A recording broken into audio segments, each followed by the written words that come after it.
വിശുദ്ധ ചാവറയച്ചൻ സഭയുടെയും സമൂഹത്തിന്റെയും നവീകരണം ലക്ഷ്യമിട്ടുവെന്ന് കോതമംഗലം രൂപതാധ്യക്ഷൻ ബിഷപ്പ് മാർ മടത്തിക്കണ്ടത്തിൽ പറഞ്ഞു. ജീവിതത്തിലെ ഉയർച്ച താഴ്ചകൾ നിർണയിക്കുന്നതും ധാർമ്മിക മൂല്യങ്ങളിൽ അറിവ് നേടുന്നതും വിദ്യാഭ്യാസത്തിലൂടെയാണെന്ന വ്യക്തമായ തിരിച്ചറിവാണ് ചാവറയച്ചനെ മുന്നോട്ട് നയിച്ചത് എന്നും അദ്ദേഹം കൂട്ടിച്ചേർത്തു. മാന്നാനം സെന്റ് ജോസഫ് ആശ്രമ ദേവാലയത്തിൽ വിശുദ്ധ ചാവറയച്ചന്റെ തിരുനാളിന്റെ 7ാം ദിവസമായ ഇന്നലെ വിശുദ്ധ കുർബാന അർപ്പിച്ച് സന്ദേശം നൽകുകയായിരുന്നു അഭിവന്ദ്യ പിതാവ്.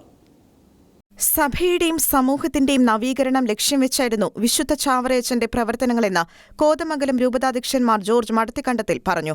ഓരോ വ്യക്തിയുടെയും ജീവിതത്തിലെ ഉയർച്ച താഴ്ചകൾ നിർണയിക്കുന്നതും ധാർമ്മിക മൂല്യങ്ങളിൽ അറിവ് നേടുന്നതും വിദ്യാഭ്യാസത്തിലൂടെ ആണെന്ന വ്യക്തമായ തിരിച്ചറിവിൽ ചാവറയച്ചൻ സമൂഹത്തിന്റെ നവീകരണത്തിനായി വിദ്യാഭ്യാസ സ്ഥാപനങ്ങൾ ആരംഭിക്കുകയും അവയുടെ ഗുണം സമൂഹത്തിന്റെ താഴെത്തട്ടിലുള്ളവർക്കും ലഭ്യമാക്കുന്നതിനുള്ള നടപടികൾ സ്വീകരിക്കുകയും ചെയ്തു.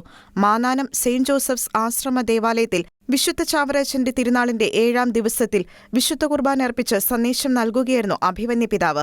അതേസമയം ഭക്ഷണമില്ലാത്തതിനാൽ പഠിപ്പ് മുടങ്ങാതിരിക്കാൻ പിടിയേരി പിരിച്ച് ഭക്ഷണം നൽകിയും വസ്ത്രമില്ലാത്തവർക്ക് വസ്ത്രങ്ങൾ നൽകിയും വിശുദ്ധ ചാവറയച്ചൻ ഏവരെയും വിദ്യാലോകത്തേക്ക് കൈപിടിച്ചുയർത്തിയെന്നും മാർ ജോർജ് മടത്തിക്കണ്ടത്തിൽ കൂട്ടിച്ചേർത്തു.